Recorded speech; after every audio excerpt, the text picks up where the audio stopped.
Hey everybody, I'm Joe Sasto. I'm a chef here in Los Angeles and I love pizza. I'm Italian, so I'm mostly made up of pizza. Pizza's in my DNA. I want to share my love of pizza with all of you. So today, I'm gonna show you how to make pizza in 3 minutes. I'm gonna show you how to make pizza in 3 hours. And if you have some time, I'm gonna show you how to make pizza in 3 days. So let's get started. We've all been there. We've had a long day at work. We get home, need pizza on the fly, or maybe even you wake up, you're running late for work, you want pizza for breakfast. That's right, I said breakfast. You can have pizza anytime. I'm gonna show you here how to make pizza in 3 minutes. And we're gonna use store-bought pizza dough. There's nothing wrong with store-bought products, especially pizza dough. They're doing all of the heavy lifting and hard work for us. So here we have a 1-pound ball of pizza dough. I'm using semolina flour to stop it from sticking here. We're gonna divide it into about 4 portions. I'm gonna put these aside. We're gonna use a rolling pin and flatten this, turning it as we roll. It's gonna help make a nice, thin, round pizza. And don't worry if this isn't round. Pizza can be any shape. I have been making pizza since I was a little kid. I think there are photos of me in the kitchen with my mom playing with a ball of flour and water. So I consider myself a pizza aficionado, a connoisseur. So here we have a nice round, flat pizza, not too thin. I'm gonna take a fork here and we're gonna do this fancy pastry technique, taking a sharp object. Everybody has a fork, no special tools required. At least I hope you have a fork. Otherwise you have bigger issues we need to talk about. And that's gonna stop the pizza dough from puffing up too much when we cook it. We'll start out with a little bit of oil, bringing that pan all the way up, ripping hot, and we're gonna drop this right down into our hot pan to get a quick sizzle. We're avoiding the oven entirely on this one. I'm gonna turn the pizza just a little bit, make sure we're cooking evenly, pushing it down. The more contact with the hot oil, the crispier the pizza will get. Flip that over. We got a couple minutes on each side. Nice golden brown. You could hear that crunch. Now we're getting a little bit of finish on the other side. And we're gonna check the other side and oh my God, that is perfect. I like to put it onto a wire rack that lets the steam kind of escape from the bottom and you don't have to worry about your pizza sogging out. I have some flaky sea salt here, hot out of the pan. All of the pores are nice and open, getting that salt in there. And then we're ready to top our pizza. I'm gonna start here with tomato sauce. I chose tomato sauce versus crushed tomatoes or just whole canned tomatoes because tomato sauce is already cooked. We're not baking this pizza. So this is pretty much should be ready to go. Get a nice little base down there. I'm leaving a tiny little rim. I'm going Parmesan here. Parmesan is delicious even if it is unmelted. And with me, more cheese is better. We have a little bit of fresh chopped parsley. That's gonna give us a nice herbaceous note, some freshness. Garlic chips, I'm gonna put those right on top. And there you have it, homemade pizza in only 3 minutes. I'm excited to get in here and try this. Slice this bad boy up. Let's get in there. Holds nice, a little bit of a droop. That's really good. A little bit of toastiness on the bottom. Parmesan is perfect, the king of cheeses. I'd eat this any night of the week, but you know what? If you have some more time, I got a 3-hour pizza too. All right, let's imagine you have a little more time on your hands. You got someone special coming over tonight. Maybe you have a date, 3 hours, that's all you need. This is the pizza dough for you. We have bread flour here. Bread flour, a little different than all-purpose flour. It has a little more protein in there, which is gonna help for a sturdier dough. We have olive oil, water, sugar, salt, and in this case, I'm using instant yeast, not active yeast. Instant yeast could go right into the flour. Low speed first. We're gonna slowly drizzle in our water and oil, and this will mix. We're gonna keep that on low for about 2 minutes, just so you don't end up covered in flour. If you put this right on high, flour explosion all over the kitchen. Not what you wanna spend 3 hours cleaning up on. We're gonna bump this up to medium speed and really just let this do its thing. The flour is going to mix with the water. Everything's gonna become hydrated. We're developing gluten now at this point. Gluten's gonna help give the dough structure as well as provide a nice bit of texture.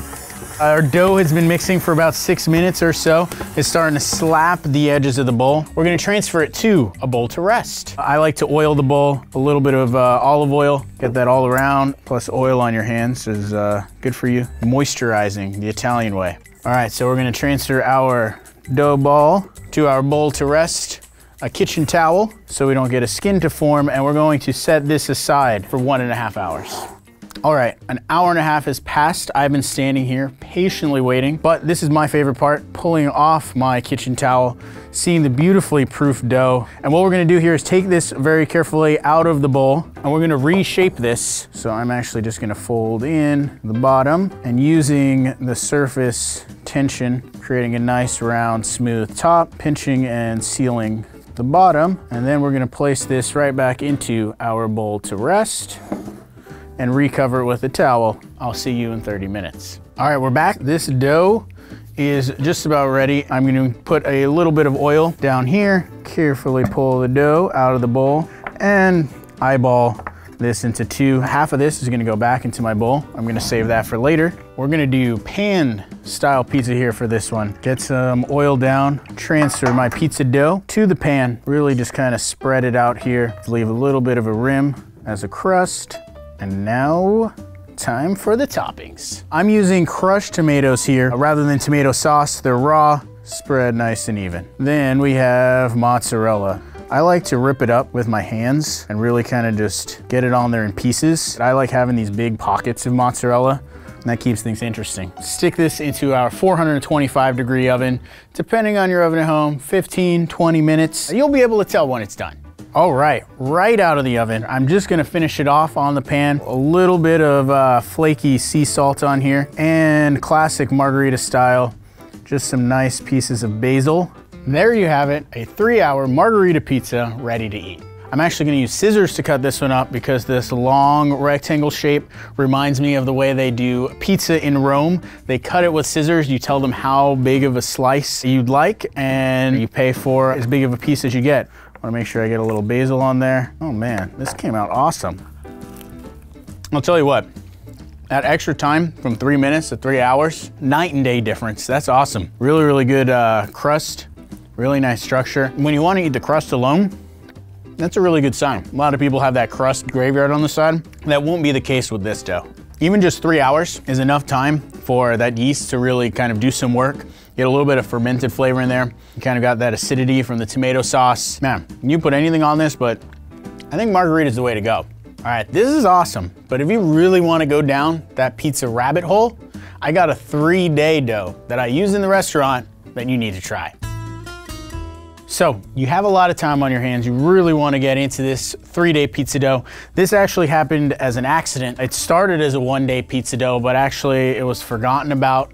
And it turned out 3 days is a much better time. You get a longer fermentation, you get more flavor into it. So we're going to start with pizza flour here. It has a good hydration ratio, good protein content. All of that lends to a better and more perfect gluten formation. So pizza flour into our mixer. Get that all in there. Next, we have, once again, instant yeast. We got sugar, that's gonna feed the yeast. And olive oil will go into our room temperature water.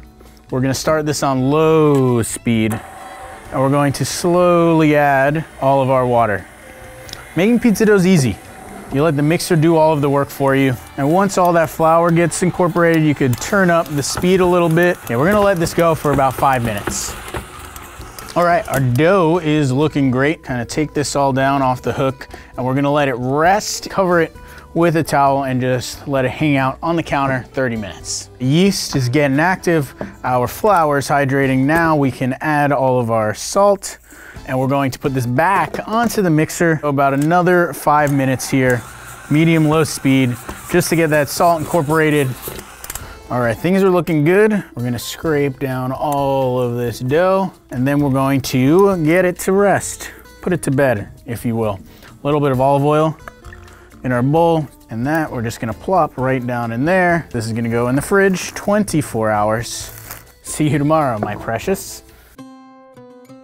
All right, it's been 24 hours. It is time to portion and shape our dough balls. Now, before we pull the dough out, non-stick spray is going to be my best friend. I like to get it down a little bit on everything. I don't like to add more flour at this point, because more flour is actually going to be unhydrated and unworked, when the non-stick spray is not going to add anything to the dough. I like to kind of stretch it out a little bit. I like to go about 240 grams. So then we're going to shape these, same thing as before, pulling the dough down under itself and a nice tight top, twisting the bottom, almost like a steam bun. Nice round dough ball, and that is going to rest like that. All right, this I'm going to wrap, plastic wrap, 24 hours back in the fridge, and I'm gonna get started on my sausage. A good Italian sausage always starts with some fennel seed. We're gonna get it onto a sheet pan. I'm gonna get it into the oven about 350 for 5 minutes till it just starts to smell fragrant and aromatic. Fennel, super easy to toast, 5 minutes in the oven. So I'm gonna go ahead and get this right into a mortar and pestle, just cracking open all these fennel seeds. If you don't have one of these mortar and pestles, because you're not as fancy, go ahead and use a plastic bag, zip it closed, and smash it with a rolling pin, a pan, whatever you got. Now, I like to leave a little bit of chunks in there, a little bit of texture, and we're gonna get on to making the sausage. So I got some pork butt here. It is not the actual butt of the pig, it's actually the shoulder. It has an ideal ratio of fat to lean meat. Dice that up. I have my toasted fennel seed. We're just gonna add all of our spices and aromatics, a little bit of chili flake, a little bit of chopped rosemary, a little bit of parsley, Italian flat leaf, some finely grated garlic, and a little bit of paprika. Start to get everything all mixed together. A little bit of fresh cracked black pepper.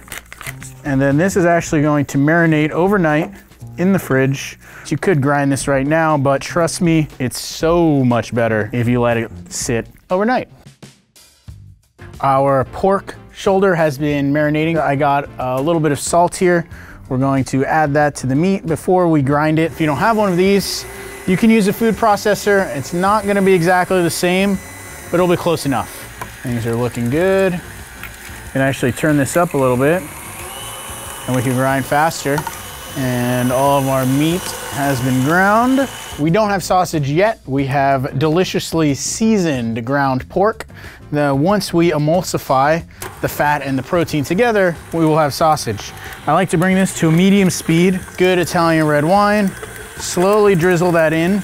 We're just bringing together the sausage meat till just it starts to stick to the side of the bowl.